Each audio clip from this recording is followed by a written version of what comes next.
Hey everybody, how's it going? This is Max with BuzzTox here, and I am back with a Spider-Man Far From Home video. Now, since it's my first Spider-Man video, it felt fitting to go through every single trailer, TV spot, and clip, and put it all in chronological order, to give it a full in-depth analysis to see what we can expect for Peter Parker in the upcoming film. But before we get into that, this video is brought to you by Squarespace. It's an all-in-one platform to build a beautiful online presence and run your business. But I'll talk about them later. Let's get into the video. Now, this film seems to be broken up into segments, and I think it's based by suit. At this point, Peter Parker has two suits, his regular homecoming suit as well as his Iron Spider suit. And he'll be wearing those suits interchangeably before he goes to Europe. And I think right off the bat, we're going to see Peter swinging through New York City. In this shot, you can see that the Avengers Tower is being rebuilt behind him because a new company has purchased it. And it's very fitting that right in front of the reconstruction of the tower, you have a statue. And this statue pays tribute to all the heroes of the Avengers.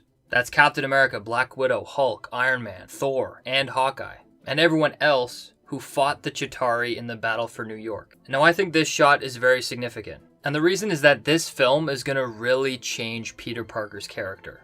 Before, Peter Parker being Spider-Man was defined by Tony Stark. He wanted to be exactly like Tony. And in this film, he's dealing with the concept of being the next Iron Man. And I think after Tony's death and meeting a bunch of other mentors like Happy and Quentin Beck, he's going to learn some valuable lessons. And I think he'll come full circle and finish off with this shot, where he's built his own suit, he's become his own hero, and he stands amongst all the other heroes of New York. And I think the whole duration of this film, he's finally going to take his place as the protector of New York and not an Avenger. And I think because of what happens with Quentin Beck, we're going to see his character shift to be the Peter Parker that we know, who's very focused on keeping his identity secret to protect his personal life. And I think that would round out the trilogy nicely, where Peter Parker's had his homecoming, he's been far from home and come back to discover who he is, and then he can finish off the trilogy in his homeland, defending it from Oscorp and all the villains that come from it. But I think Tony Stark's influence we can see throughout Peter's journey. Right after Tony saved the world, he said he was Iron Man. He's a billionaire philanthropist who saves the world in an iron suit. Everyone loves him. And we see Peter here participating in his Aunt May's fundraiser. It's a very public event with all the cameras on him. And then after the event, he's talking to Happy with his mask off. And I think what we've seen in the last Avengers movies as well as the last Spider-Man movie is that he is not protective over his identity. And I think that's really gonna hurt him in this film. And he's gonna realize that in some cases he is different than Tony Stark. And I think he'll end up becoming better. Exactly what Tony Stark wanted. I just wanted to be like you. And I wanted you to be better. But after the fundraiser, Peter's gonna fight crime in the Iron Spider suit. I guess it's gonna bring him closer to Tony and try and get over his death. But outside of being Spider-Man, Peter's getting his personal life in order. In this film, we're gonna be reintroduced back into those key characters. We see Peter with Ned, and he's talking about his plan and what he's going to do in Europe, how he wants to really start a relationship with MJ. Also, he says goodbye to the guy at the corner store, who he nearly killed last movie. We then see him get ready to go and decide to leave the Spider-Man suit behind. It's clear that at this point, Peter wants to keep his personal life and superhero life separate, and he really wants to have a vacation. But because Nick Fury and many other members of S.H.I.E.L.D. know his identity, it's harder for him to turn that off. But anyways, they hop on a plane and they go to Europe. And I think the first stop is Italy. Peter gets to try on Tony's glasses, which he probably inherited. They check out the hotel room, and then Peter enjoys his vacation. But then we're going to have a first look at the threat in Spider-Man Far From Home. And that's the elementals. And I think what Peter realizes in this fight scene is that he can't do any damage to this Hydro Man figure.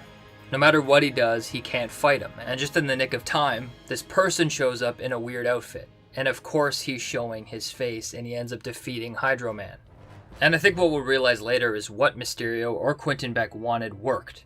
And we see that here in this scene with Peter and his friends. They think Mysterio is very cool and he's an amalgamation of many heroes like Iron Man, Doctor Strange, and Thor. And that night Peter gets a visit from Nick Fury, Ned gets shot, and then Nick Fury introduces Peter to Quentin Beck. And one key issue here is right away, Peter's instinct every time is to take off his mask and reveal who he is. He even introduces himself to this man he never met as Peter. And that has big implications, especially since not only is Nick Fury and Maria Hill there, there's also a man known as the Chameleon, who's Kraven the Hunter's cousin. And it's him constantly revealing his identity that's what's going to put the people that he loves in danger. And we hear Peter in the trailer say that's exactly the opposite that he wants, and he always finds that his friends are in danger. And with Quentin Beck, we get a look at his origin story. He's a part of a different Earth, and it was destroyed by these elementals, much like Thanos. Another dimension has been opened, and he's been welcomed into this new world. And I think this is a big lie. And in order to stop these elementals, they have to go to these specific areas where the elementals exist, where Mysterio can fight them and defeat them. And I think it's clear that Mysterio is lying here. He's not from a different world, he's from the actual current world. His suit is probably made of Chitauri tech, much like the Vulture. I wouldn't be surprised if Mysterio is an ally with the Tinkerer, the person who helped the Vulture with his technology. And of course Mysterio knows the exact location of the elementals, because that's where he set the traps and all the planning to execute the ultimate attack to make him look like the ultimate hero. And it's clear that while Peter debates on if he wants to be the next Iron Man, Quentin Beck is fighting for that spot. And in order to try and achieve that, he's putting a lot of people in harm's way. And after they go through fighting the elementals, it'll be a difficult person for Spider-Man to fight, because we see Peter here sitting down with him, because Quentin Beck has placed himself as Peter's mentor. Here they're discussing what Peter wants to do, how he just wants to be on vacation and spend time with MJ, telling Quentin Beck exactly who his friends are and who he loves, something that Quentin Beck can use against him. And we see that he does, because every time an elemental spawns, MJ is there in order to be rescued. And in this movie there's going to be added depth to their relationship. It's pretty clear that Peter's very clumsy at having a double identity. Even though he wants to spend time with MJ, he always has to leave to do Spider-Man work. And MJ even calls him on it and says that he is Spider-Man. So that's another person Peter has told about his identity. So her and Ned are both in on it. And that's probably just before Peter meets Magma Man. He's the fiery elemental that blows up right in front of Mary Jane. At this point, Spider-Man was given the stealth suit, probably because his homecoming suit has been destroyed or lost. And probably also to try and keep Spider-Man under the radar, so it's not publicly known that Spider-Man's traveling the world around England. And I think once again we'll have another action scene where Peter realizes he cannot damage this elemental. And then Mysterio comes in again and saves the day, which is exactly how he wants it to look. But I think here Peter will start to realize that something is off with Mysterio. We see right here that Nick Fury even asks Peter to step up, like he's not doing any work and Mysterio is doing everything. And it's here where Peter's probably going to realize that Mysterio probably isn't all that he seems. And I think that's a tough thing for Peter to swallow, because Quentin Beck knows everything about him and what his weaknesses are. And in this scene, it almost seems like Quentin Beck is trying to talk Spider-Man to not be a superhero, because it's clear that he's fighting for his place as the next Iron Man. But all in all, I think it'll boil down to one final event where Peter ends up losing both of his suits, and he ends up on a plane with Happy, and he has a hard time with Tony's death, because at this point he feels truly defeated. He gave the bad guy all of his information, and now he's left vulnerable. And I think this is where we start to see Peter take the mantle of Spider-Man, and not the second Iron Man. This is where he builds his own suit and probably does something clever to help defeat the elementals, and then has plotted the next steps in defeating Mysterio. And that takes us to this event, where Nick Fury's watching, and of course we get the one final elemental. That's an amalgamation of sand, water, fire, and it makes sense for Mysterio to have that happen because it's the final boss. He wants to look like a true hero here. And of course, everything happens right when Mary Jane, Ned, and the rest of Peter's friends are right on the bridge. Just a way to make sure that Mysterio has the upper hand over Peter Parker. And just in the nick of time, Mysterio swoops in to fight this elemental to get his moment. But then Spider-Man dives out of the plane, and I think we're going to see him defeat the elemental and then fight Mysterio. And I think we're really going to see a grown-up Spider-Man. A lot different than what we've seen previously, and a step in the direction towards the Tobey Maguire, Sam Raimi Spider-Man.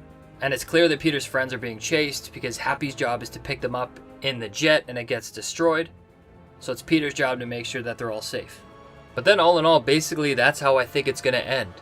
Quentin Beck's going to be stripped of his technology and thrown into prison with Adrian Toomes and Mac Gargan.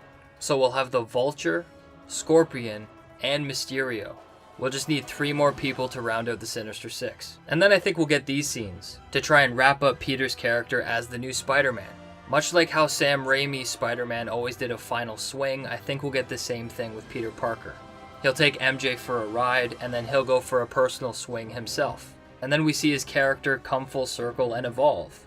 He lands on the statue that he swung by before, as one of the heroes and protectors of New York. But what's significant is that he's the first hero to wear a mask. And I think Quentin Beck taught Peter a lesson to keep his identity separate, and I think here he takes on the mantle as the protector of New York. And it's going to need protecting because Oscorp has been built behind him, and they're probably cooking up a lot of people for him to fight.